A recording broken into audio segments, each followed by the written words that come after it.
இந்த அக்டோபர் மாதம் முதல் தேதியிலும் 39வது வெளிப்படுத்தின விசேஷ வகுப்புக்கு வந்திருக்கிற உங்களை இயேசுவின் நாமத்தில் அன்போடு அழைக்கிறேன். நீதியின் மேல் பசி தாகம் உள்ளவர்கள், வேத வசனத்தின் மேல் பசி தாகம் உள்ளவர்கள், அதே நேரம் வெளிப்பாடுகளின் மேல் காலங்களின் முடிவை குறித்த அறிந்து கொள்ள வேண்டும் என்ற அறிவின் மேல் பசி தாகம் உள்ளவர்கள் நிச்சயமாகவே பாக்கியவான்கள். இன்றைக்கு உலகம் முழுவதிலும் வருகை குறித்த அடையாளங்கள் நிறைவேறி கொண்டிருக்கின்றன. உலகம் முழுவதிலும் உலகத்தின் முடிவு சமீபம் என்பதை அறிவித்துக் கொண்டிருக்கின்றன. கடைசி தலைமுறையிலே நாம் நின்று கொண்டிருக்கிறோம். இனி ஒரு தலைமுறை பூமியில எழும்புவதற்கு காலமில்லை என்று சொல்லக்கூடிய அளவு அவ்வளவு வருகையின் அடையாளங்களும், அவ்வளவு தீர்க்க தரிசனங்களும், அவ்வளவு உலகத்தின் முடிவை குறித்த எச்சரிப்புகளும் நமக்கு கொடுக்கப்பட்டு கொண்டே இருக்கின்றன. இந்த காலத்தின் பெயர் கிருபையின் காலம். பரீட்சை எழுதி முடியும் போது ஒரு 10 நிமிஷம் கிஃப்ட் டைம் கொடுக்கிற போல, 10 நிமிஷம் இன்னும் உங்களுக்கு டைம் கொடுக்கிறோம், ஒரு தவணை கொடுப்பது போல இந்த கிருபையின் நாட்களை ஆண்டவர் நமக்கு தந்திருக்கிறார். அதற்காக நான் ஆண்டவருக்கு நன்றி செலுத்துகிறேன்.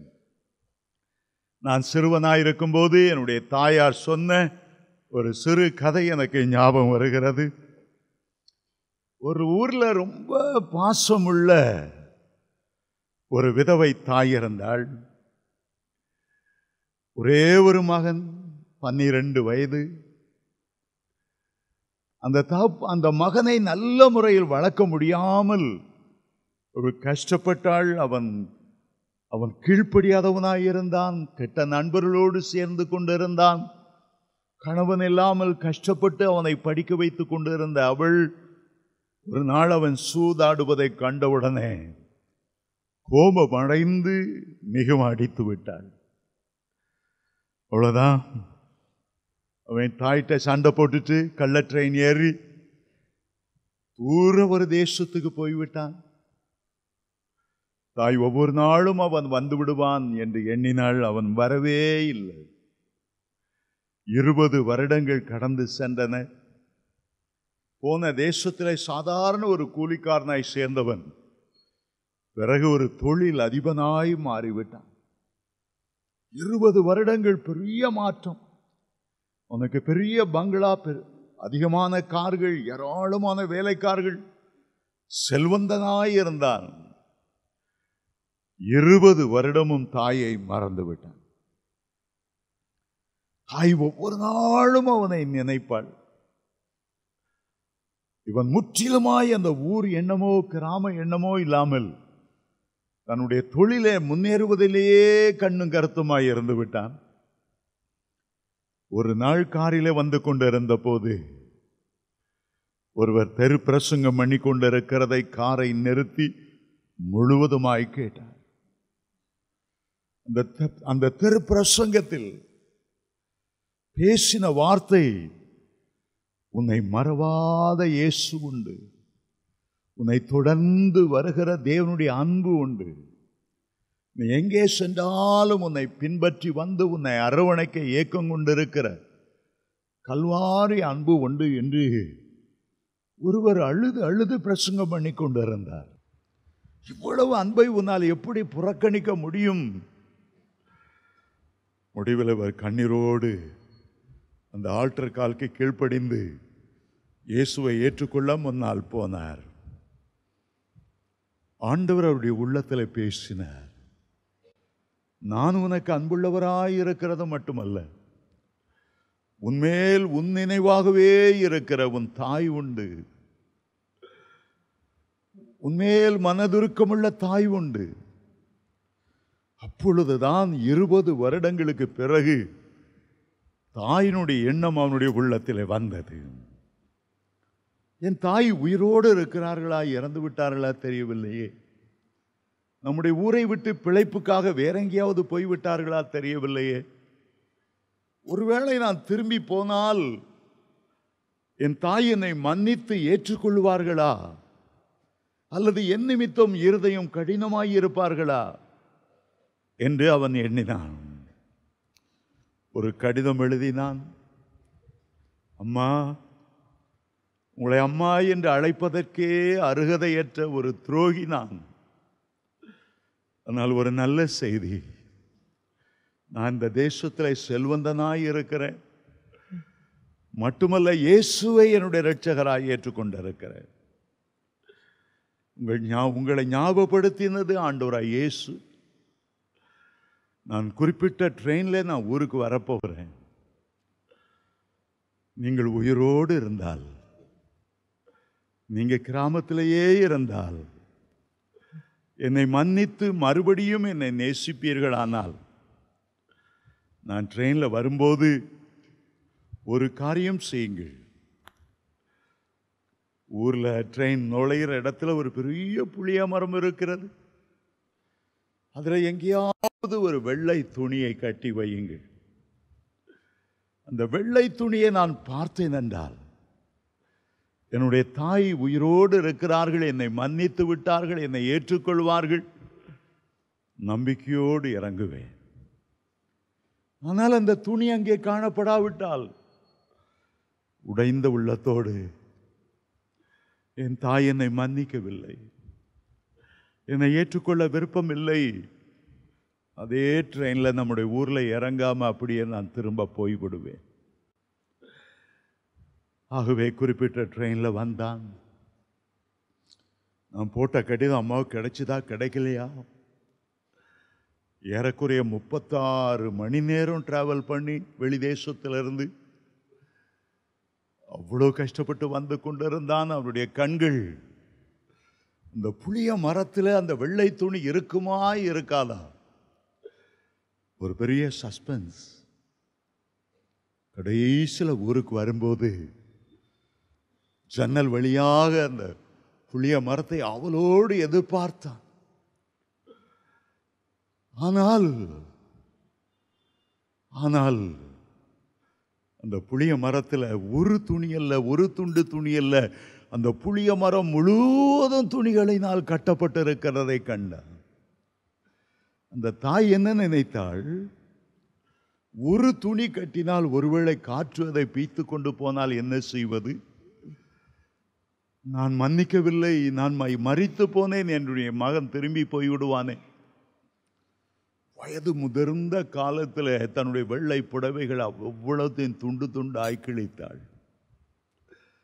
மிக கஷ்டப்பட்டு தள்ளாடி அந்த புளிய மரத்தின் மேலே ஏறினார்.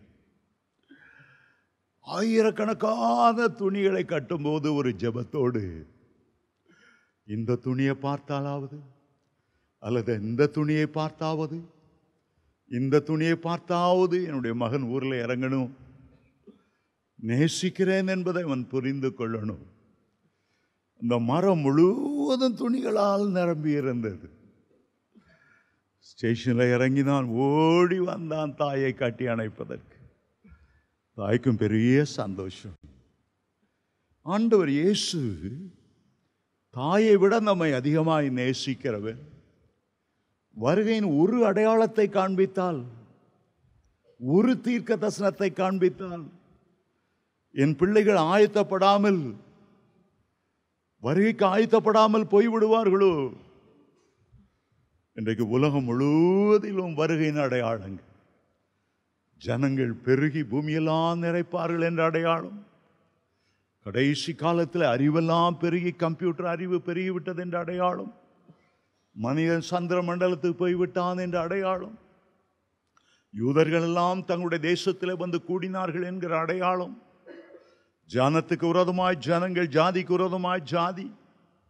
மத்தேயு 24 அதிகாரத்தில் மட்டுமே ஏறக்குறைய 44 வருகையின் அடையாளங்களை குறித்து ஆண்டவர் பேசுகிறார். ஏன் இவ்வளவு அடையாளங்கள்?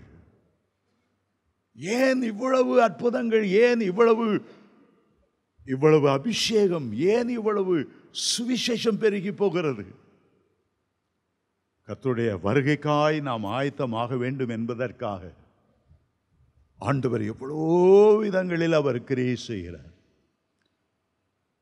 நம்முடைய வாழ்க்கையினுடைய சிறந்த நோக்கம் கர்த்தருடைய வருகையில காணப்படுவதாகும்.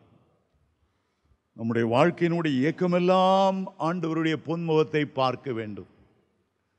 நம்முடைய இருதயத்தின் எண்ணமெல்லாம் எக்கால சத்தம் துணிக்கும் போது நாம் கிறிஸ்துவை போல மாற்றப்பட வேண்டும் என்பதாகவே இருக்கட்டும். அதற்காகவே இந்த விசேஷ வகுப்புகளை நாம் ஏற்படுத்தி இருக்கிறோம். 20ஆம் அதிகாரத்துக்கு திரும்பி வருவோம். முதல் 3 வசனங்களை நாம் கடந்த வகுப்பிலே நாம் தியானித்தோம். 4வது வசனத்துக்கு நான் திரும்பவும் வாசிக்கிறேன். அன்றியும் நான் சிங்காசனங்களை கண்டேன், அவைகளின் மேல் உட்கார்ந்தார்கள், நியாய தீர்ப்பு கொடுக்கும் அதிகாரம் அவர்களுக்கு அளிக்கப்பட்டது. இயேசுவை பற்றிய சாட்சி நிமித்தமும் தேவனுடைய வசனத்தின் நிமித்தமும் சரசேதம் பண்ணப்பட்டவருடைய ஆத்துமாக்களையும் மிருகத்தையாவது அதன் சொரூபத்தையாவது வணங்காமலும் தங்கள் நெற்றியிலும் தங்கள் கையிலும் அதன் முத்திரையை தரித்து கொள்ளாமலும் இருந்தவர்களை நான் கண்டேன். அவர்கள் உயிர்த்து கிறிஸ்துவுடனே கூட 1000 வருஷம் அரசாண்டார்கள். ஒரு பெரிய வசனம். வெளிப்படுத்தல் 24 உள்ள இந்த வசனம் ஒரு பெரிய வசனம். பைபிள்லேயே பெரிய வசனம் இருக்கிறது. அது எஸ்தர் 8ஆம் அதிகாரம் 9ஆம் வசனம். முழு வேதாமத்திலும் மிகப்பெரிய வசனம். இங்கே ஆண்டவர் சொல்லுகிறார், நான் சிங்காசனங்களை கண்டேன். இந்த சிங்காசனங்களை அவர் கண்டது பரலோகத்தில் உள்ள சிங்காசனங்கள் அல்ல. இந்த சிங்காசனங்கள் 1000 வருஷ அரசாட்சிகளை கிறிஸ்துவோடு கூட அரசாளுகிற பரிசுத்தவான்களுக்காக போடப்பட்ட சிங்காசனம். இந்த பூமியை இன்றைக்கு சாத்தான் அரசாண்டு கொண்டிருக்கிறான். அவன் உலகத்தின் அதிபதி என்று அழைக்கப்படுகிறான் என்று யோவான் 14:30 வாசிக்கிறோம். 2 கொரிந்தியர் 4ஆம் அதிகாரம் 4ஆம் வசனத்தில் இப்பிரபஞ்சத்தின் அந்தகார லோகாதிபதி. எபேசியர் 6ஆம் அதிகாரம் 12ஆம் வசனத்தில் துரைத்தனங்களையும் அதிகாரங்களையும் உடையவன், வானத்தின் பொல்லாத ஆவிகளின் சேனைகளின் தலைவன், பிரபஞ்சத்தின் லோகாதிபதி என்று அவனை பார்க்கிறோம். ஆண்டவர் பிலாத்துவுக்கு முன்பாக நிற்கும்போது, என்னுடைய ராஜ்யம் இந்த பூமிக்குரியது அல்ல, என் ராஜ்யம் இந்த பூமிக்குரியதாக இருந்தால் என்னுடைய ஊழியக்காரர்கள் எனக்காக யுத்தம் செய்திருப்பார்கள், போராடி இருப்பார்கள். என்னுடைய ராஜ்யம் இந்த உலகத்துக்குரியது அல்ல என்று ஆண்டவர் சொன்னார். ஆண்டவருடைய ராஜ்யம் என்று சொல்லும்போது முதலாவது நாம் பரிசுத்த ஆவியை பெற்றுக்கொள்ளும் போது தேவனுடைய ராஜ்யம் நமக்குள்ளே ஸ்தாபிக்கப்படுகிறது. அது தேவனுடைய ராஜ்யம் என்று அழைக்கப்படுகிறது. பரிசுத்த ஆவியானவர் அந்த ராஜ்யத்தை நமக்குள்ளே ஸ்தாபிக்கிறார். நமக்குள்ளே பரலோக மகிமை இறங்கி வருகிறது. உம்முடைய ராஜ்யம் வருவதாக, என் உள்ளத்தில் வருவதாக, என் தேச ஜனங்கள் மத்தியில் வருவதாக பரிசுத்த ஆவியானவரை பெறும்போது பரலோகத்தின் ஒரு பகுதி நமக்குள்ளே வைக்கப்பட்டு விடுகிறது. அமெரிக்கன் எம்பசி ஒரு சின்ன பில்டிங் தான். ஆனால் அமெரிக்காவில் உள்ள ஒரு பகுதி சென்னையிலே அந்த எம்பசிக்குள்ளே வைக்கப்பட்டு இருக்கிறது. அதனுடைய அரசாங்கம் அமெரிக்காவிலிருந்து அதை கண்ட்ரோல் பண்ணுகிறது. இப்போது இந்த ராஜ்யம் உலகத்தின் ராஜ்யங்கள், சாத்தானுடைய ராஜ்யங்கள். இயேசுவை பார்த்து என்னை சாஷ்டாங்கமாய் விழுந்து என்னை பணிந்து கொண்டால் இந்த ராஜ்யத்தை எல்லாம் உமக்கு தருவேன் என்று சொன்னார். அந்தி கிறிஸ்துடைய காலத்தில் 7 ஆண்டுகள் சாத்தான் கள்ள தீர்க்கதரிசி அந்தி கிறிஸ்து மூவரும் இந்த உலகத்தை ஆளுவார்கள் 7 ஆண்டுகள். அடுத்த 1000 வருஷ அரசாட்சி இயேசு கிறிஸ்துவோடு பரிசுத்தவான்கள் அரசாளுகிற அந்த அரசாட்சி அன்பின் குமாரனுடைய ராஜ்யம் என்று அழைக்கப்படுகிறது. கொலோசியர் 1:13 நாம் அதை வாசிக்கிறோம். நம்முடைய ராஜ்யம் வருவதாக என்று சொல்லும்போது நமக்குள்ளும் அந்த ராஜ்யம் வர வேண்டும். இந்த உலகமும் கிறிஸ்துவுக்குள்ளே 1000 வருஷம் அரசாளப்பட வேண்டும். அதுக்கு பிறகு பரலோக ராஜ்யம், அது நித்திய ராஜ்யம். பரலோக ராஜ்யத்திலும் சிங்காசனம் உண்டு. இயேசு கிறிஸ்து அரசாள போகிற 1000 வருஷத்திலும் இந்த பூமியிலே அவருடைய சிங்காசனம் உண்டு. பரலோகத்தில் ஒரு பெரிய சிங்காசனம். வெளிப்படுத்தல் 4ஆம் அதிகாரத்தில் நாம் பார்த்தோம். அதில் வெற்றி இருந்தவர் பதுமராகத்துக்கும் வஜ்ரக்கல்லுக்கும் ஒப்பானவர். அவருடைய சிங்காசனத்துக்கு மேல் வானவில் இருந்தது. அவருக்கு முன்பாக கண்ணாடி கடல் இருந்தது. அவரை சூழ 24 மூப்பர்கள் சிங்காசனத்தில் வீற்றிருந்தார்கள். ஆனால் இங்கே நாம் பேசுகிற 4ஆம் வசனம் 1000 வருஷ அரசாட்சியில் உள்ள சிங்காசனம்.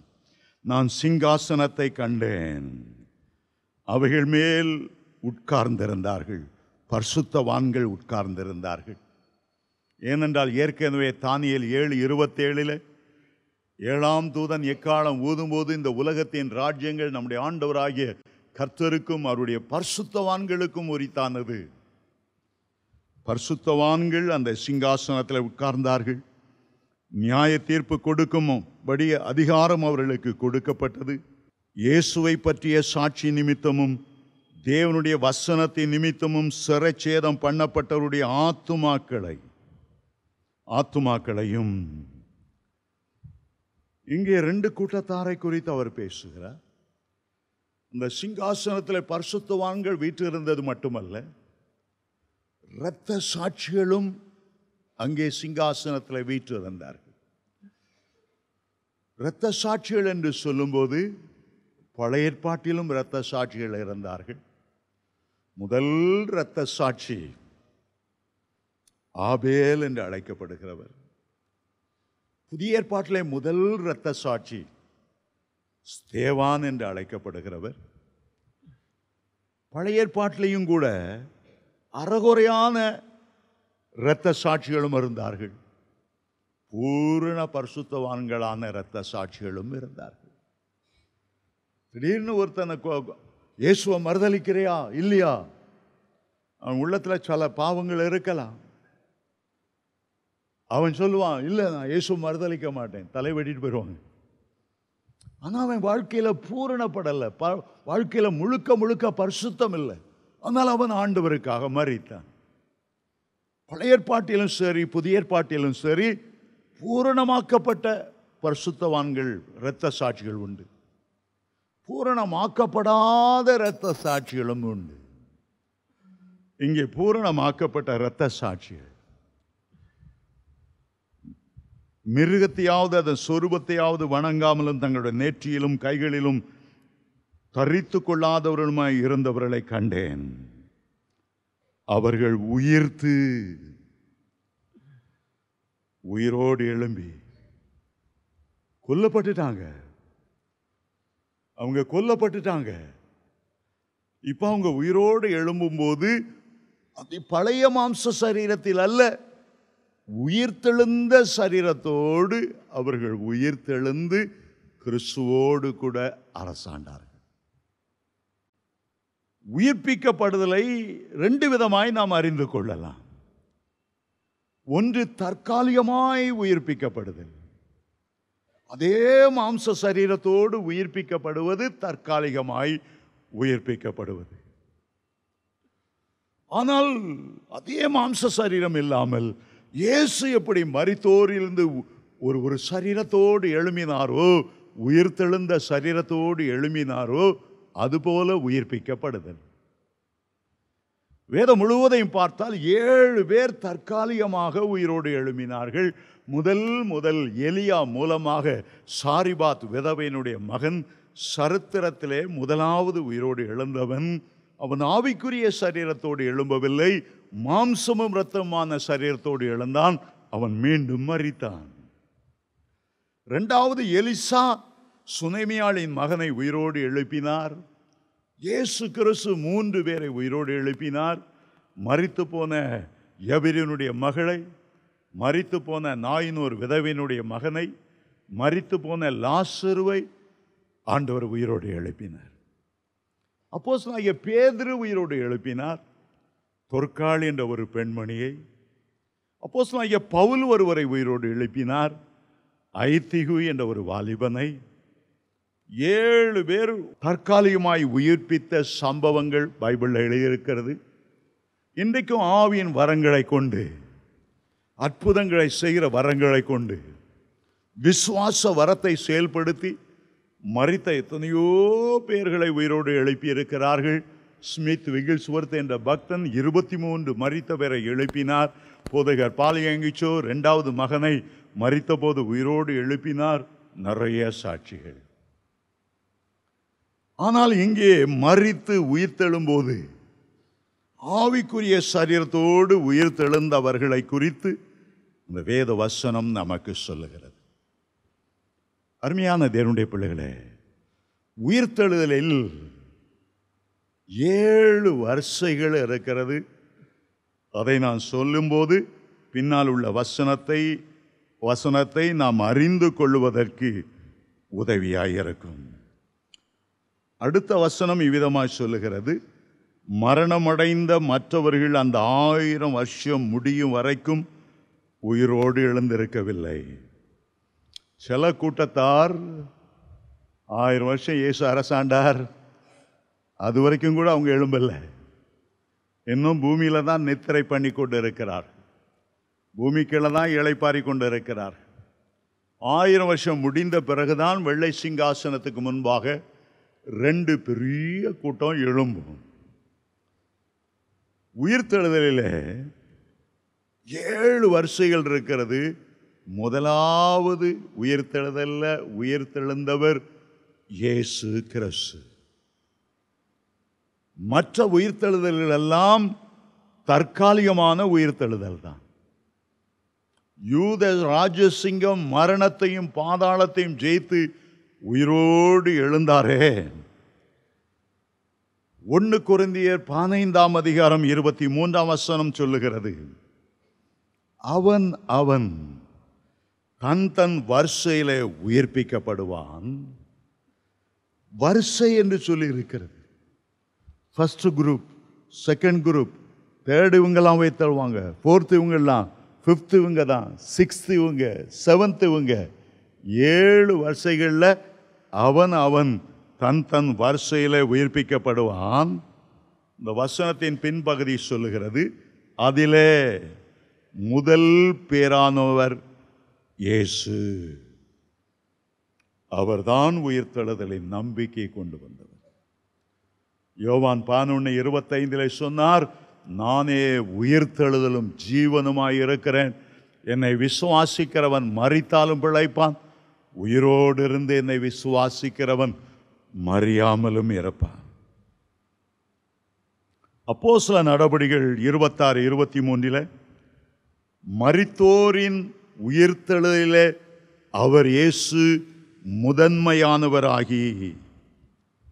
முதல்வராகி என்ற வார்த்தை எழுதப்பட்டிருக்கிறது. இந்த உயிர்த்தெழுதலை குறித்து ஆண்டவர் ஒருமுறை பேசும்போது ஒரு அறுவடைக்கு ஒப்பாய் சொன்னார். இந்த உலகம் ஒரு அறுவடைக்காக நியமிக்கப்பட்டிருக்கிறது.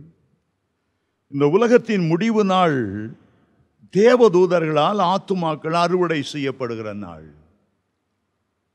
உலகத்தின் முடிவு அந்த அறுப்புக்கு ஆயத்தமாக இருக்கிறது. வயல் நிலங்கள் விளைந்திருக்கிறதை உங்களுடைய கண்களை ஏறெடுத்து பாருங்கள், அறுப்புக்கு ஆயத்தமாக இருக்கிறது. சாதாரணமாய் அறுவடை செய்கிற ஒரு இஸ்ரவேலன் லேவியராகமம் 23ஆம் அதிகாரத்தில் 3 விதமாய் அங்கே சொல்லுகிறார். முதல்ல ஒரு மனிதன் அறுவடை செய்தவுடனே லேவியராகமம் 23ஆம் அதிகாரம் 10ஆம் வசனம் 11ஆம் வசனத்தில் முதலிலே ஒரு அரிக்கட்டை, அறுவடை சிறந்த தானியங்களிலே ஒரு பகுதியை மட்டும் அறுவடை செய்து ஒரே கட்டாக அந்த கதிர்கட்டை கட்டி ஓய்வு நாளுக்கு அடுத்த நாள் தேவ சமூகத்தில் அதை கொண்டு வந்து நிறுத்துவார். இதுதான் முதல் அறுவடை.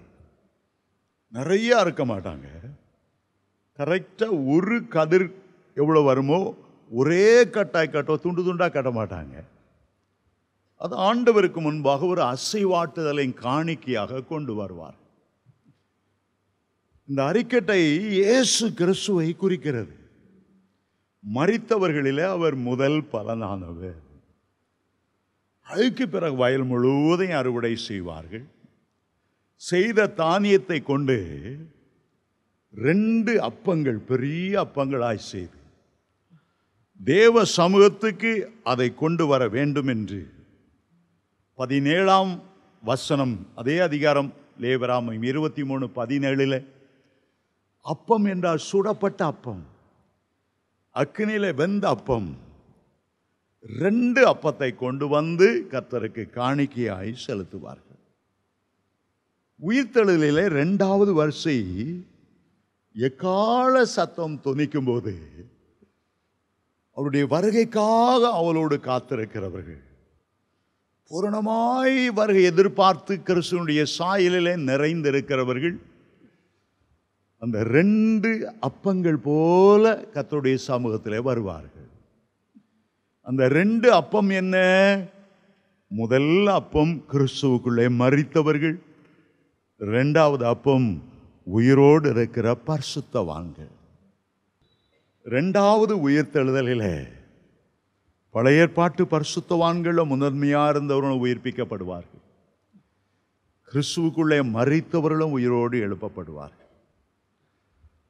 கிறிஸ்துவுக்குள்ளே மரித்தவனாய் இருக்கட்டும், உயிரோடு இருக்கிறவனாய் இருக்கட்டும், அவன் மறுரூபமாக வேண்டும் என்றால், மரித்தோரிலிருந்து உயிர் பற்றி எழ வேண்டும் என்றால் 2 நிபந்தனைகள் இருக்கின்றன. ஒன்று, அந்த விதைக்குள்ளே, நமக்குள்ளே இருக்கிற தேவகுமார், அந்த விதைக்குள்ளே 2 பகுதி இருக்கிறது. கிறிஸ்து எனக்கு ஜீவன் என்ற ஒரு பகுதி. விதை மக்கி அழுகி போய்விட்டால், ஜீவன் இல்லாமல் போய்விட்டால், அல்லது அந்த விதையை பூச்சி புழுக்கள் அரித்து தின்னு விட்டால் உள்ளே ஜீவன் இருக்காது, அது முளைக்காது. ஒரு தேவனுடைய மனிதன் மரிக்கும் போது அவனுக்குள்ளே கிறிஸ்துவாகிய ஜீவன் இருக்கணும். 2வது, அந்த ஜீவனை தட்டி எழுப்பக்கூடிய வல்லமை, பரிசுத்த ஆவியின் வல்லமை அவனுக்குள்ளே இருக்கணும். ரோமர் 8:11 வேதம் சொல்லுகிறது, கிறிஸ்துவை மரித்தோரிலிருந்து எழுப்பினவருடைய ஆவி உங்களில் வாசமாயிருந்தால், கிறிஸ்துவை மரித்தோரிலிருந்து எழுப்பினவர் சாவுக்கேதுவான உங்களுடைய சரீரங்களையும் உயிர்ப்பிப்பார். கிறிஸ்து ஜீவனாக இருக்கணும், உயிர்ப்பிக்கிற ஆவியானவர் உங்களுக்குள்ளே தங்கி இருக்கணும். அப்படி இருந்தால்தான் உயிர்ப்பிக்க முடியும். எத்தனையோ 1000 ஆண்டுகளுக்கு முன்பாக பிரமிடுகளில் காற்று புகாமல் மூடி வைக்கப்பட்ட கோதுமை விதைகளை, பார்லி விதைகளை இப்போ விதைச்சாலும் அது உயிரோடு எழுமினதாம், முளைச்செழுந்தது. 3000 வருஷத்துக்கு முன்னால் உள்ள விதைகள் மக்கி போகாமல் இருக்கிறக்கா காற்றுல அப்படியே அதை டைட்டாக மூடி எந்த காற்றும் உள்ளே போகாதபடி பாதுகாக்கப்பட்டது. 3000-4000 வருஷம் ஆனாலும் அது உயிரோடு எழும்பும். யோசேப்பு தன் எலும்புகளை குறித்து கட்டளையிட்டு, கானானுக்கு போகணும், எங்கள் முற்பிதாக்களோடு வைங்க, எக்காலம் ஊதும்போது கிறிஸ்து எனக்குள்ளே இருக்கிற ஆவியானவர் என்னை உயிர்ப்பிப்பார். பிரேத குழியில் உள்ளவர்கள் தேவகுமாரனுடைய சத்தத்தை கேட்கும் காலம் வரும், அப்பொழுது அவர்கள் உயிர்ப்பிக்கப்படுவார். இதுதான் 2ஆம் வரிசை. என்று சொல்லுகிறேன், ஒரு கதிர்கட்டை போல கிறிஸ்து முதல் ஒரு கதிர்கட்டாக, விளைச்சலின் முதல் பலனாக தேவனுக்கு முன்பாக எடுத்துக்கொண்டார். 2வது 2 அப்பங்கள் அக்கினியிலே சுடப்பட்டது போல பரிசுத்த ஆவி நாளிலே சபை எழும்பும்போது அந்த அக்கினியால் வேக வைத்த அந்த அப்பங்கள் போல தேவனுக்கு காணிக்கையாக அந்த 2 அப்பங்கள், ஒன்று கிறிஸ்துக்குள்ளே மரித்தவர்கள், அடுத்தது உயிரோடு இருக்கிற பரிசுத்தவான்கள் எழுந்திருப்பார்கள். 3வது அந்த அறுவடை நேரத்தில் வேதம் சொல்லுகிறது, எல்லாவற்றையும் மொத்தமாக ஒட்டு, ஒரு சொட்டு இல்லாமல் அப்படி அறுத்துட்டு போயிடாதப்பா.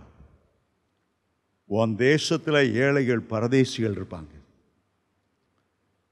நிலம் இல்லாத பரம ஏழைகள் இருப்பாங்க, திக்கற்றவர்கள் இருப்பாங்க, பிச்சைக்காரங்க இருப்பாங்க. சில கதிர்களை சிந்த விடு என்று லேவியராகமம் 23ஆம் அதிகாரம் 22ஆம் வசனத்தில் நாம் வாசிக்கிறோம். சிந்தப்பட்ட கதிர்கள். ஒரே நேரத்தில் அந்த சிந்தப்பட்ட கதிர்களை இல்லை, வயலோரங்களில் ஏழை பரதேசி நடந்து போகும்போது அதை எடுக்கட்டும். அந்த சிந்தப்பட்ட கதிர்களைப் போல மற்ற உயிர்த்தெழுதலின் வரிசைகள் இருக்கிறது. மூன்றாவது உயிர்த்தெழுதல் யார் என்றால், அந்தி கிறிஸ்து ஆட்சி ஆரம்பமாகும் போது அந்தி கிறிஸ்துடைய நாமத்தை தரிப்பிக்காமல் ஆண்டவருக்காக நான் நிற்பேன் என்று சொல்லி தங்களுடைய சிரச்சேதம் பண்ணப்பட்டாலும் பரவாயில்லை, சிங்கங்களின் கெபிகளில் போடப்பட்டாலும் பரவாயில்லை, கர்த்தருடைய வருகையில் நாங்கள் காணப்படாமல் போனாலும் சில குறைகள் இருந்தாலும் இந்த அந்தி கிறிஸ்துடைய முத்திரை நாங்கள் தரிக்க மாட்டோம், தங்களை ஒப்பு கொடுத்தவர்கள். எப்போ அவர்கள் வெட்டப்பட்டார்களோ அப்பப்போ உயிரோடு எழுந்து அந்த வேளையில்தான் பரலோகத்திலே மத்திய ஆகாயத்திலே ஆண்டவருடைய ஆட்டுக்குட்டியானவருடைய கல்யாண விருந்து நடைபெற்று கொண்டிருக்கும். இங்கே மரிக்கும்போது அடுத்த வினாடி அவர்கள் உயிர்ப்பிக்கப்பட்டு ஆட்டுக்குட்டியானவருடைய கல்யாண விருந்திலே பங்கு பெற்றுக்கொண்டே இருப்பார்கள். முதல் 3.5 வருடங்கள் உபத்திரவ காலத்தில் அவர்கள் உயிர்ப்பிக்கப்பட்டு மத்திய ஆகாயத்துக்கு சென்றடைவார்கள். அடுத்த 3.5 ஆண்டுகள் சாத்தானுடைய நேராட்சி இருக்கும். அதுக்குள்ள எல்லாருமே 666 முத்திரையை தரித்து விடுவார்கள். முதல் 3.5 ஆண்டு காலம்தான் இரத்த சாட்சியாக மரிப்பதற்கு ஒரு கிருபையின் தருணம் கொடுக்கப்படும். அதிலே மரிக்கிறவர்கள் தான் உடனுக்குடன் உயிர்ப்பித்து ஆண்டவரோடு கூட எடுத்துக்கொள்ளப்பட்டார்கள். 4வது வரிசை,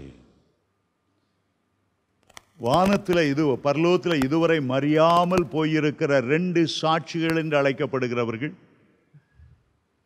வெளிப்படுத்தல் 11ஆம் அதிகாரத்தில் நாம் அவர்களை குறித்து தெளிவாய் கற்றுக்கொண்டோம். சிலர் அவர்களை மோசே, எலியா என்று சொல்லக்கூடும். ஆனால் நம்முடைய கருத்து, இதுவரை மரணத்தை காணாத 2 பேர், ஏனோக்கும் எலியாவும், வேதத்தின் நியமத்தின்படியே ஒரே தரம் மரிப்பதும் பின்பு நியாயத்தீர்ப்படைவதும் மனுஷருக்கு நியமிக்கப்பட்டிருக்கிறது என்று வேதம் சொல்லுகிறது போல மரிக்கும்படி இந்த பூமிக்கு வருவார்கள். 3.5 நாட்கள் அவருடைய சரீரம் கீழே கிடக்கும். தேவாவியானவர் அவர்களை உயிர்ப்பிப்பார். இந்த 4வது வரிசை 2 பேருடைய உயிர்த்தெழுதல் ஏற்படும், ஏனோக்கும் எலியாவும். 5வது வரிசை பழைய ஏற்பாட்டு பரிசுத்தவான்கள், அவர்கள் உயிரோடு எழுந்திருப்பார்கள். சிந்தின கதிர்கள் போல பொதுவான இரத்த சாட்சிகளும் பழைய ஏற்பாட்டு பரிசுத்தவான்களும் அவர்கள் உயிரோடு எழுந்து ஆட்டுக்குட்டியானவருடைய கல்யாண விருந்தின் கடைசி நேரத்தில் அவர்களும் பங்கு பெறுவார்கள். இயேசு அதை குறித்து சொன்னார். ஆபிரகாம், ஈசாக்கு, யாக்கோபு என்பவர்கள் கிழக்கிலும் மேற்கிலும் தெற்கிலும் வடக்கிலும் இருந்து அவர்கள் பந்தியிருப்பார்கள். ஆட்டுக்குட்டியானவருடைய தோழர்களாய் இருப்பார்கள். பழைய ஏற்பாட்டு பரிசுத்தவான்கள் தேவனுடைய தோழர்கள் என்றும், புதிய ஏற்பாட்டு பூரணமாக்கப்பட்ட சபை ஆண்டவருடைய மணவாட்டி என்றும் அழைக்கப்படுகிறது. மணவாளன் தோழர்களையும் அழைப்பான். தோழர்கள் பழைய ஏற்பாட்டு பரிசுத்தவான்கள் அந்த திருமண வைபவத்தில் கலந்து கொள்வார்கள். அந்த பழைய ஏற்பாட்டு பரிசுத்தவான்களும் பொதுவான இரத்த சாட்சிகளும் தான் 5வது குரூப்ல உயிரோடு எழும்புகிறவர்கள். இந்த 5ஐயும் சேர்த்தால் இந்த 5 குரூப்பும் மேன்மையான உயிர்த்தெழுதலில் பங்கு பெறுகிறவர்கள். இந்த 5 குரூப்பும் சேர்ந்து முதலாம் உயிர்த்தெழுதலில் பங்கு பெறுகிறவன் பரிசுத்தவானும் பாக்கியம் உள்ளவனுமாய் இருக்கிறான் என்று வேதம் சொல்கிறது. இந்த ஃபர்ஸ்ட் குரூப்ல இந்த 5 கூட்டத்தார் இருக்கிறார்கள். இன்னும் 2 கூட்டத்தார் இருக்கிறாங்க, அது செகண்ட் குரூப். அவர்கள் எப்போ உயிரோடைவார்கள்? ஆண்டவர் வெள்ளை சிங்காசனத்தில் வீற்றிருக்கும் போது 1000 வருஷ அரசாண்டு முடித்த பிறகு, இந்த உலகமும் வானமும் சுருட்டப்பட்டு மறைந்து போன பிறகு, அந்த 2 உயிர்த்தெழுதலும் கடைசி உயிர்த்தெழுதலாக இருக்கும். அதில் சகல ரட்சிக்கப்பட்ட சாதாரண எல்லாம் மனம் திரும்பினவங்க மட்டும் அவங்க உயிரோடு எழும்புவார்கள். சகல பாவிகளும் உயிரோடு எழும்புவார்கள். ரட்சிப்பு மட்டும்தான் இருந்தது, பூரணப்படலை. ரட்சிப்பு மட்டும்தான் இருந்தது, அவளை உயிர்ப்பிக்கக்கூடிய வல்லமையான ஆவியானவர் அவர்களுக்குள்ள இல்லை. கிறிஸ்துவனுடைய பூரண உபதேசத்துக்குள்ள அவங்க கடந்து போல. வெறும் மனம் திரும்பினாங்க, ஞானஸ்நானம் எடுக்கல, அபிஷேகம் பெறல, வேறுபாட்டையும் ஜீவம் இல்லை, இயேசுவை போல மாறணும், அவருடைய சுபாவங்கள் அவருடைய குணாதிசயங்கள் இதில் காணப்படணும், ஒரு ஏக்கமும் இல்லை. வெறும் ரட்சிப்போடு நிறுத்தினவர்கள். அந்த ரட்சிக்கப்பட்டதோடு நின்றவங்களும் பிறகு சகல பாவிகள். அவங்க தான் 7வது உயிர்த்தெழுதலின் வரிசை. அவ்வளவு பேரும் கர்த்தருடைய வெள்ளை சிங்காசனத்துக்கு முன்பாக நிற்கும்படி வருவார்கள். தானியேல் 12ஆம் அதிகாரம் 2ஆம் வசனம். பூமியின் தூளிலே நித்திரை பண்ணுகிறவர்களாகிய அவர்கள் இறந்து போனாலும் பரலோகத்து போல பூமியின் தூளில தான் அவர்கள் நித்திரை பண்ணி கொண்டு இருந்தார்கள். தானியேலை குறித்து சொல்லும்போது, நீயோ தானியேலோ என்றால் போய் இளைப்பாறிக் கொண்டிரு. காலத்தின் முடிவில் அவனவன் தன் சுதந்திர வீதத்துக்கு எழுந்திருக்கும் போது நீயும் சுதந்திர வீதத்துக்கு எழுந்திருப்பாய். பழைய ஏற்பாட்டு பரிசுத்தவான்கள் அந்த 5ஆம் உயிர்த்தெழுதலிலே பங்கு பெற்று விடுவார்கள்.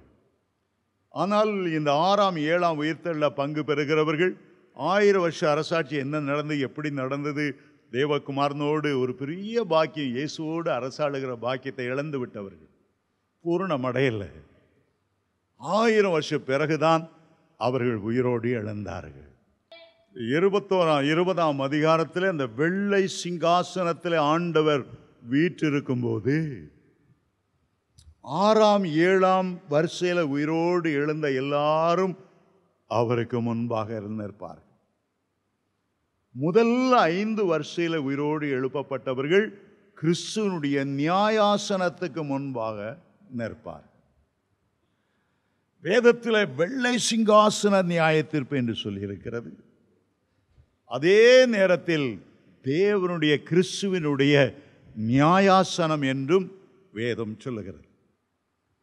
வெள்ளை சிங்காசனம் என்பது 11ஆம் வசனத்தை நான் வாசிக்கிறேன். பின்பு நான் பெரிய வெள்ளை சிங்காசனத்தையும் அதன் மேல் வீற்றிருக்கிறவரையும் கண்டேன். அவருடைய சமூகத்திலிருந்து பூமி வானமும் ஒளிந்து அகன்று போயிற்று. அவைகளுக்கு இடம் காணப்படவில்லை. 2 பேதுரு 3ஆம் அதிகாரத்தில் அப்போஸ்தலனாகிய பேதுரு எழுதுகிறார், இந்த உலகம் சுருட்டப்பட்டு கடந்து போய்விட்டது, வானங்கள் மட மட என்று அகன்று போயின, இந்த பூமி அக்கினிக்கு இரையாகி போனது, அது இருந்த இடமும் இல்லாமல் தெரியாமல் போனது. அதுக்கு பிறகுதான் அந்த வெள்ளை சிங்காசன நியாயத்தில் 1000 வருஷ அரசாட்சியோடு இந்த பூமியினுடைய வரலாறு முடிந்து போகிறது. 7ஆம் நாளில் ஆண்டவர் ஓய்ந்திருந்த 7வது 1000 வருட ஆண்டுகள் முடிந்த பிறகு இந்த உலகத்துக்கு பிறகு சரித்திரம் இல்லை. இந்த உலகத்தை ஆண்டவர் வைத்தது சுருட்டப்பட்டு போகிறது.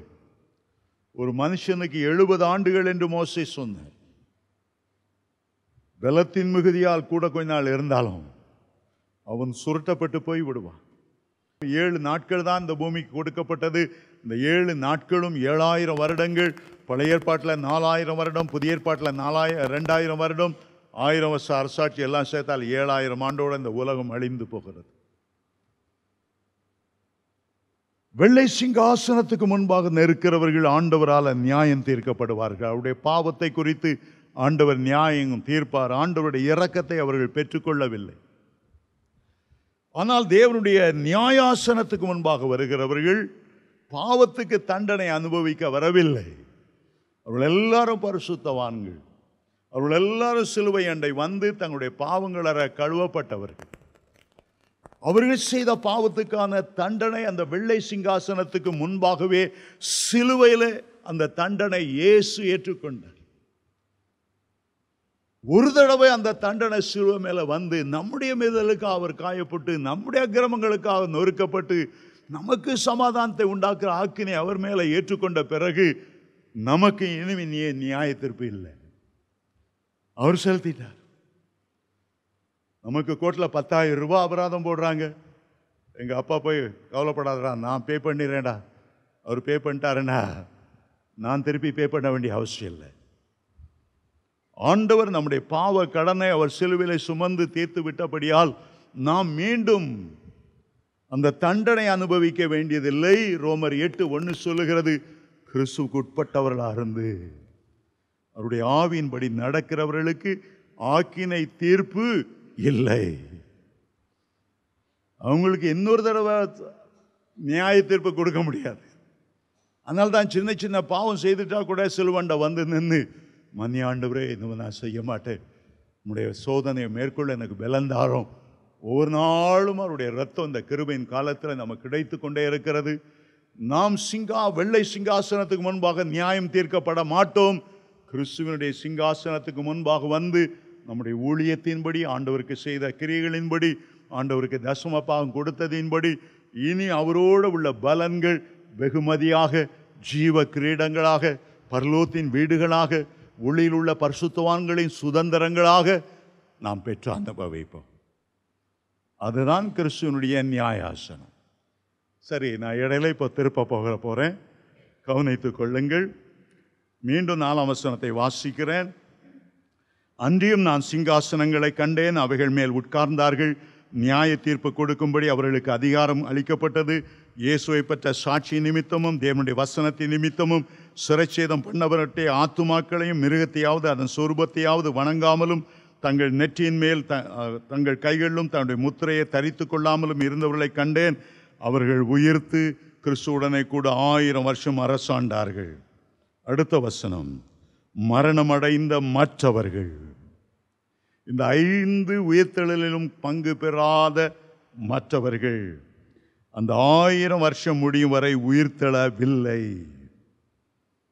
அவர்கள் உயிர்த்தெழவில்லை. இந்த 5 வருஷங்கள உயிர்த்தெழுந்தவர்கள் தான் முதலாம் உயிர்த்தெழுதல் என்று சொல்லப்படுகிறவர்கள். 6ஆம் வசனம் சொல்லுகிறது, முதலாம் உயிர்த்தெழுதலுக்கு பங்குள்ளவன் பாக்கியவானும் பரிசுத்த உள்ளவனாக இருக்கிறான். அவன் பாக்கியவான். வெளிப்படுத்தின விசேஷத்தில் 7 இடங்களிலே பாக்கியவான்கள். முதல் சொல்லுகிறார், இந்த வேதத்தை வாசிக்கிறவர்கள், இதை கேட்கிறவர்கள், இதன்படி நடக்கிறவர்கள் பாக்கியவான்கள். இந்த 7 பாக்கியத்திலும் மகா சிறந்த பாக்கியம் முதலாம் உயிர்த்தெழுதலுக்கு பங்குள்ளவனாய் இருக்கிற பாக்கியம்தான் எல்லாம் சிறந்த பாக்கியம். முதலாம் உயிர்த்தெழுதலுக்கு பங்குள்ளவன் பாக்கியவானும் பரிசுத்தவானாய் இருக்கிறான். இவன் மேல் 2ஆம் மரணத்துக்கு அதிகாரம் இல்லை. 2ஆம் மரணம் என்றால் என்ன? அக்கினியும் கந்தகமும் எரிகிற கடல் தான் 2வது மரணம் என்று வெளிப்படுத்தல் 21:8ஆம் வசனம் சொல்லுகிறது. முதலாம் மரணம் என்றால் என்ன? நம்முடைய சரீர மரணம் அல்ல. பாவம் செய்யும் போது நம்முடைய ஆத்துமா உள்ள மரித்து போகிறதான் முதலாவது மரணம். அதுதான் முக்கியமான மரணம்.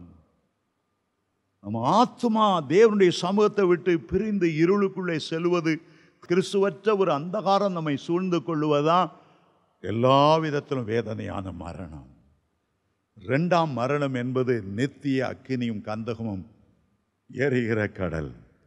முதலாம் உயிர்த்தெழுதலுக்கு பங்கு பெற்றவன் மேல இந்த 2ஆம் மரணமாகிய அக்கினியும் கந்தகமும் எரிகிற கடல் மேல் எந்த ஆளுகையும் இல்லை. 7ஆம் வசனம், அந்த 1000 வருஷம் முடியும் போது சாத்தான் தன் காவலில் இருந்து விடுதலையாக வேண்டும். இதுவரை அவன் பாதாளத்தில் தான் கட்டப்பட்டிருக்கான். பாதாளத்தில் ஆதி காலத்திலிருந்தே ஆண்டவருக்கு விரோதமாய் கிரியம் செய்த பொல்லாத ஆவிகள், கொலைவரி ஆவிகள் கட்டப்பட்டிருக்கிறது. ஆனால் எல்லாம் பாதாளத்துக்குள்ளே இருக்காங்க. இப்போ அவங்கள டிரான்ஸ்ஃபர் பண்ண வேண்டிய ஒரு நேரம். அக்கினியும் கந்தகமும், அக்கினி அவியாத புழு வேகாத இடத்துல தள்ளுறதுக்கு முன்னால் பாதாளத்திலேருந்து ஒரு சின்ன டிரான்ஸ்ஃபர். அவன் மறுபடியும் விடுதலை ஆக்கப்படுவான். விடுதலையாக்கப்பட்ட உடனே அவன் செய்கிற முதல் காரியம், கிறிஸ்துவால் ஆளப்பட்டு அந்தி கிறிஸ்துவின் ஆட்சியில் மீதமாயிருக்கிறவங்க 666 தரிச்சு கொண்டு மாம்ச சரீரத்தில் இருக்கிறவங்களை எல்லாம் அவன் விளைத்து கொள்ளுவான். அவன் சொல்லுவான், இந்த 1000 வருஷம் ஆண்டவர் அரசாண்டு உங்களுக்கு என்னங்க பிரயோஜனம்? மனம் போல நடக்க முடிஞ்சுதா? உங்களால் குடிக்க முடிந்ததா? உங்களால் வேசித்தனம் பண்ணாமல் இருக்க முடிஞ்சுதா? எவ்வளோ பாவு சந்தோஷத்தை அனுப்ப முடியாதபடி அந்த சர்வாதிகாரி 1000 வருஷம் அரசாண்டார். எனக்கு ஓட்டு போடுங்க, கள்ளு கடையை திறப்பேன், விபச்சார கடையை திறப்பேன். அவன் பெருசாக கேன்வாஸ் பண்ணுவான், ஜனங்கள் எல்லாம் அவன் பக்கம் சேர்ந்துருவாங்க. யார் சேருவா? அந்தி கிறிஸ்து ஆட்சியில் கைவிடப்பட்டு மீதியாகி கிறிஸ்துவாலும் பரிசுத்தவான்களும் ஆளப்பட்டு மாம்ச சரீரத்தில் இருந்தவங்க அவன் சொல்ல கேட்டு பின் வாங்கி போயிடுவாங்க. 1000 வருஷம் ஆரம்பிக்கும் போது ஒரு யுத்தம், அது அர்மகதோன் யுத்தம். 1000 வருஷம் முடியும் போது கடைசி யுத்தம், அது சாத்தானுடைய ஒரு யுத்தம். அந்த யுத்தத்துக்கு கோகு மாகோகு யுத்தம் என்று வேதம் அதை சொல்லுகிறது. வாசிக்கிறேன். 7ஆம் வசனம். அந்த 1000 வருஷம் முடியும் போது சாத்தான் தன் காவலிலிருந்து விடுதலையாகி பூமி 4 திசைகளிலும் உள்ள ஜாதிகளாகிய கோகையும் மாகோயும் மோசம் போக்கும்படிக்கும் அவர்களை யுத்தத்துக்கு கூட்டிக் கொள்ளும்படி புறப்படுவான். அவருடைய தொகை கடற்கரை மணலாய் இருக்கும். இதில் ஒரு வார்த்தை வாசிக்கிறோம், கோகையும் மாகோகையும் மோசம் போக்கும்படிக்கு. இந்த மாகோகு என்றால் யார்? ஆதியாகமம் 10ஆம் அதிகாரம் 2ஆம் வசனத்தில் நோவா அவனுடைய 3 பிள்ளைகளில் ஒரு பிள்ளை பேர் யாப்பேத். நோவாவுக்கு 3 பிள்ளைகள், சேம், காம், யாப்பேத். இந்த யாப்பேத்துடைய மகனுக்கு இந்த மாகோகு என்று பெயர். 10ஆம் அதிகாரம் 2ஆம் வசனத்திலே நாம் அதை வாசிக்கிறோம். இந்த மாகோகு எங்க போனான்னு பார்த்தா, மாகோகுங்கிற வார்த்தைக்கு மாஸ்கோ என்ற அர்த்தம். அவங்க எல்லாம் ரஷ்யா தேசத்தில் போய் குடியிருந்தவர். மாஸ்கோ, மாஸ்கோ தான் மாகோகு. இன்றைக்கு இஸ்ரவேலுக்கு விரோதமாக வரிந்து கட்டி கொண்டிருக்கிற ஒரு ராஜ்யம், அது ஈரான் அல்ல, பலஸ்தீனா அல்ல, ரகசியமாக ரஷ்யா தான் இஸ்ரவேலின் செல்வங்கள் மேல் கண் வைத்திருக்கிறான். அந்த செல்வம் முழுவதும் சவக்கடலில் உள்ள மினரல்ஸில் நிரம்பி இருக்கிறது.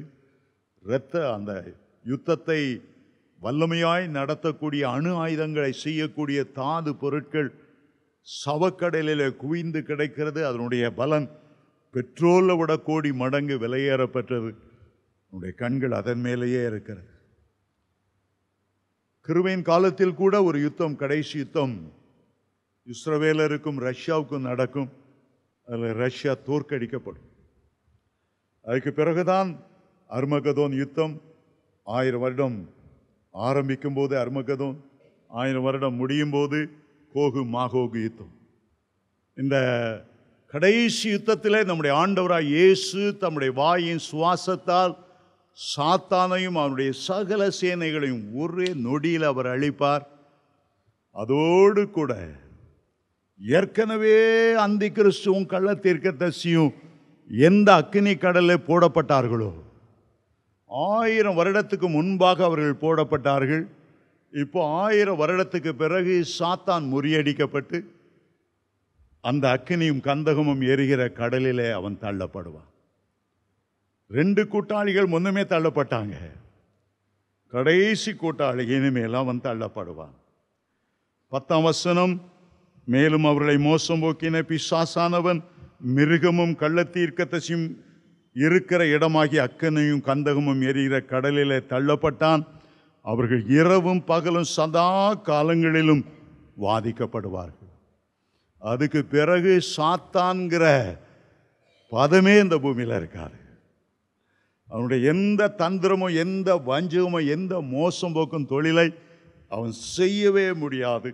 ஒன்ஸ் ஃபார் ஆல், கடைசியாக அந்த பூமியிலேயே இல்லாதபடி, மறுபடியும் அந்த பூமியில் எந்த கிரியும் செய்ய முடியாதபடி அவன் அக்கினியும் கந்தகமும் எரிகிற கடலிலே அவன் தள்ளப்படுவான். அவர்கள் சதா காலங்களிலும் வாதிக்கப்படுவார்கள்.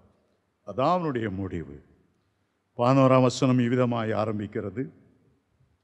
பின்பு நான் வெள்ளை சிங்காசனத்தை அதன் மேல் வீற்றிருக்கிறவரையும் கண்டேன். இங்கே தான் பிதாவாகிய தேவனையும் அந்த சிங்காசனத்தில் இயேசுவையும் அவரோடு கூட நியாயம் தீர்க்கிற பரிசுத்தவான்களையும் நாம் காண்கிறோம். அவருடைய சமூகத்திலிருந்து பூமியும் வானமும் அகன்று போயிற்று. அவைகளுக்கு இடம் காணப்படவில்லை. 12ஆம் வசனம், மரித்தோராகிய சிறியோரையும் பெரியோரையும் தேவனுக்கு முன்பாக நிற்க கண்டேன். அப்பொழுது புஸ்தகங்கள் திறக்கப்பட்டன.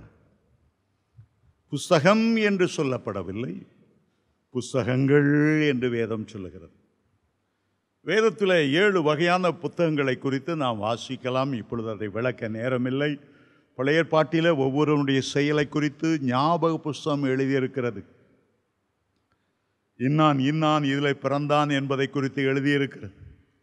பர்த் ரிஜிஸ்டர், டெத் ரிஜிஸ்டர் என்று நம்ம கார்ப்பரேஷனில் பார்க்கலாம். ஒவ்வொருவனுடைய கிரியைகளும் அதில் எழுதப்பட்டிருக்கிறது. சிலருக்கு மனசாட்சிய ஒரு புத்தகமாய் திறந்து வைக்கப்படும். ஜீவ புஸ்தகத்தை குறித்து 2 விதங்களில் எழுதியிருக்கிறது. ஒன்று ஆட்டுக்குட்டியானவருடைய ஜீவ புஸ்தகம், அடுத்தது சாதாரண ஜீவ புத்தகம். ஜீவ புத்தகமும் இருக்கிறது, ஆட்டுக்குட்டியானவருடைய ஜீவ புத்தகமும் இருக்கிறது. ஜீவ புத்தகம் என்பது தேவனை தங்களுடைய சொந்த இரட்சகராய் ஏற்றுக்கொண்ட பழைய ஏற்பாட்டு பரிசுத்தவான்களுடைய அவர்களை பற்றிய புஸ்தகம். ஆட்டுக்குட்டியானவருடைய ஜீவ புஸ்தகம் என்பது புதிய ஏற்பாட்டில் ஆட்டுக்குட்டியானவராகிய இயேசுடைய இரத்தத்தால் மீட்கப்பட்டு பரலோகத்தில் பேரெழுதப்பட்ட சர்வ சங்கமாகிய சபையில் உள்ள அந்த பரிசுத்தவான்களுடைய அந்த புஸ்தகம். ஆதாம் காலத்திலிருந்து பல வகை காலங்கள் வந்தன. ஆதாம் ஏவாள் பாவம் செய்வதற்கு முன்பு அவர்கள் அறியாமையில் உள்ள காலங்கள். பாவம்னா என்னன்னே தெரியாது. Innocent period of innocence. பாவம் செய்த பிறகு மனசாட்சியின் காலம் ஆரம்பித்தது. ஆபிரகாமிலிருந்து விருத்த சேன காலம் ஆரம்பித்தது. மோசேயிலிருந்து நியாயப்பிரமாண காலம் ஆரம்பித்தது. கிறிஸ்துவிலிருந்து கிருபையின் காலங்கள் ஆரம்பித்தது. நம்முடைய காலம் கிருபையின் காலத்தின் கடைசி பகுதியில் வைத்திருக்கிற பின்மாறி காலம்.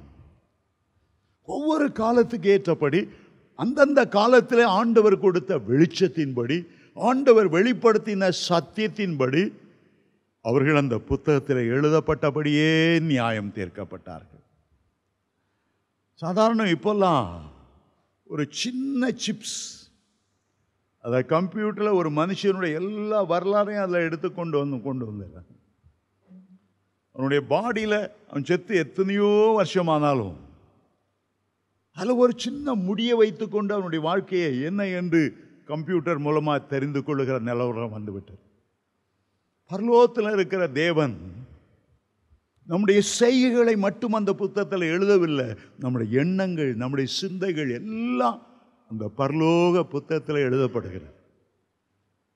எந்த ஒரு மனுஷன் சிலுவையண்டை வந்து இயேசுவை ஏற்றுக்கொள்ளுகிறானோ ஆண்டவர் அவனுடைய பெயரை அந்த ஜீவ புத்தகத்தில் எழுதுகிறார். சீஷர்கள் ஒரு முறை பேயை துரத்திட்டு சந்தோஷமா வந்தபோது ஆண்டவர் சொன்னார், அசுத்த ஆவிகள் உங்களுக்கு கீழ்ப்படுகிறதை குறித்து நீங்கள் சந்தோஷப்படாமல் உங்களுடைய பெயர்கள் ஜீவ புஸ்தகத்தில் எழுதியிருக்கிறதை குறித்து சந்தோஷப்படுங்கள் என்று லூக்கா 10ஆம் அதிகாரம் 20ஆம் வசனத்தில் சொன்னார். உங்களுடைய பெயர்கள் ஜீவ புஸ்தகத்தில் எழுதியிருக்கிறது. மோசே ஒரு முறை கர்த்தரிடத்தில் கோபமாய் சொன்னார், என்னுடைய பெயர் அந்த புஸ்தகத்திலிருந்து கிறுக்கி போடும். எழுதுகிற புஸ்தகத்துக்கு பிறகு, எழுதின பிறகு, ரட்சிக்கப்பட்ட பிறகு அவங்க பலவிதமான பாவங்களில் விழுந்தாங்கண்டா அவங்களுடைய பெயர்கள் கிறுக்கப்பட்டு போகும். ஆண்டவர் உங்களுடைய பெயரை எழுதும்போது பரலோகத்தில் ஒரு பெரிய சந்தோஷம், தேவதூதர்கள் மத்தியில் ஒரு பெரிய சந்தோஷம், மனம் திரும்புகிற பாவி நிமித்தம் பரலோகத்தில் ஒரு பெரிய சந்தோஷம் உண்டாகும் என்று லூக்கா 15ஆம் அதிகாரம் 7ஆம் வசனத்தில் வாசிக்கிறோம். தேவதூதர்கள் மத்தியில் பெரிய சந்தோஷம் உண்டாகும் என்று 10ஆம் வசனத்தை வாசிக்கிறோம். ஆனால் துணிகரமான பாவத்துக்குள்ள எனக்கு ஆண்டவர் வேண்டாம், என்னை பாவத்துக்கு விட்டுரும், எனக்கு இந்த அன்பு தான் பிடிச்சிருக்கு, இவர் தான் என் கண்ணை கவர்ந்தவர், வாழ்ந்தா ஒரு நாளையாவது அவங்கள வாழ்ந்தான், செத்தா கூட அவன் பேர் அங்கே கிறுக்கப்பட்டு போகும்னு அர்த்தம். அநேகருடைய பெயர்கள் கிறுக்கப்பட்டு போகும். ஒரு தேவனுடைய மனிதன் ஒரு ஆலயத்தில் ஒரு செய்தி கேட்டார். கர்த்தருடைய வருகை அந்த ராத்திரியில சொப்பனம், ஆண்டவரே அந்த ஜீவ புஸ்தகத்தை நான் பார்க்கணும். ஆண்டவர் அந்த ஜீவ புஸ்தகத்தை காட்டினார். 8ஆம் தேதி நீ ரட்சிக்கப்பட்டாய். ஆண்டவர் தன்னுடைய பொற்கரத்தினால ஆட்டுக்குட்டியானவர் தன்னுடைய இரத்தத்தில் அவனுடைய பேரை எழுதினார். 8ஆம் தேதி விபச்சார பாவத்தில் விழுந்தால் அந்த பேர் வெட்டப்பட்டு போனது. இப்ப என்ன நிலைமையில் இருக்கிறது? வெட்டுப்பட்ட நிலைமையில் இருக்கு. இந்த ராத்திரி எல்லாம் அழுதார், இந்த இரவெல்லாம் அழுதார். என் பேரை மறுபடியும் எழுத ஆண்டவரே, என் குறையெல்லாம் மன்னி. ஒரு மரத்தில் கீழே இருந்து கீழே 10 அடி ஏறி விழுந்தா லேசான அடி தான் படும். இந்த மரத்தில் 80 அடி ஏறி விழுந்தா எலும்பு முறியும், ஆஸ்பத்திரியில் பல மாதம் படுத்து கிடக்கணும். நீ அவ்வளோ உயரத்தில் ஏறி விழுந்தா அவ்வளோக்கு அவ்வளோ உன்னை தாழ்த்தி ஆண்டவருடைய கிருபைக்காக உபவாசம் இருந்து மன்றாடும் போது தான் ஆண்டவர் மறுபடியும் அந்த பேரை எழுதுவார். புஸ்தகங்கள் திறக்கப்பட்டது. ஜீவ புத்தகம் என்னும் வேறொரு புத்தகமும் திறக்கப்பட்டது. அப்பொழுது அந்த புத்தகத்தில் எழுதப்பட்டபடியே மரித்தோர் தங்கள் தங்கள் கிரியைகளுக்கு தக்கதாக நியாய தீர்ப்பு அடைந்தார். மத்தேயு 25ஆம் அதிகாரத்தில் 2 கூட்டத்தை காட்டுறார். ஒரு பக்கம் வெள்ளாடுகள், ஒரு பக்கம் செம்மறியாடுகள். செம்மறியாடுகள் வலது பக்கம் இருக்கிறது, வெள்ளாடுகள் இடது பக்கம் இருக்கிறது. வெள்ளாடுகள் என்றா மனம் போல வாழுகிறவர், கண்டதே காட்டி. வெள்ளாடுன்னா வயலுக்கு வயல் தாவிட்டே இருக்கும். 2 பாகமாய் ஆண்டவர் பிரிப்பார். நீதிமான்களை ஒரு பக்கம், துன்மார்க்கரை மறுபக்கம். இடது பக்கம் நிற்கிறவங்களை பார்த்து சொல்வார், சபிக்கப்பட்டவர்களே, உங்களுக்காகவும் பிசாசுக்காகவும் ஆயத்தமாக்கப்பட்ட அக்கினி கந்தம் எரிகிற கடலை போங்க என்று மத்தேயு 25:41 அவர் சொன்னார். மற்றவங்க ஜீவ புஸ்தகத்தில் பேர் எழுதப்பட்டவங்க பரலோக ராஜ்யத்தை நோக்கி நடப்பார்கள். சமுத்திரம் தண்ணீர் உள்ள மரித்தோரை ஒப்புவித்தது, மரணமும் பாதாளமும் தங்களில் உள்ள மரித்தோரை ஒப்புவித்தது.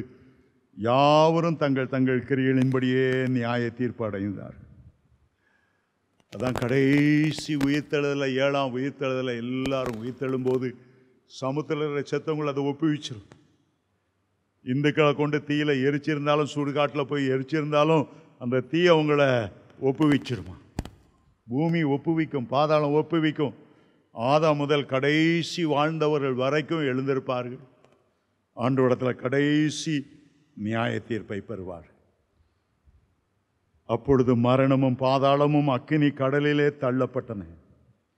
இதுவரை பாதாளத்தை பின்பற்றி தான் மரணம் என்று போய்கொண்டிருந்தது. மரணத்துக்கு அதிபதி ஒருவன் இருந்தான்.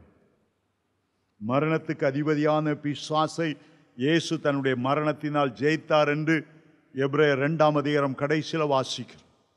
இப்போ மரணம் பாதாளத்துக்குள்ள விழுந்தது, பாதாளமும் மரணமும் சேர்ந்து அக்கினியும் கந்தமும் எரிகிற கடல் விழுந்தது. டெம்பரரி பாதாளம், பூமி கீழே இருக்கிறது. இந்த உலகம் முடியும் போது, அந்த உலகம் சுருட்டப்பட்டு அழியும் போது இங்கே உள்ள எல்லாரையும் நித்திய அக்கினி கந்தகமும் எரிகிற கடலுக்கு ஆண்டவர் டிரான்ஸ்ஃபர் பண்ணி போவார். கடைசி வசனம், ஜீவ புத்தகத்தில் எழுதப்பட்டவனாக காணப்படாதவன் இவனோ அக்கினி கடலிலே தள்ளப்பட்டான்.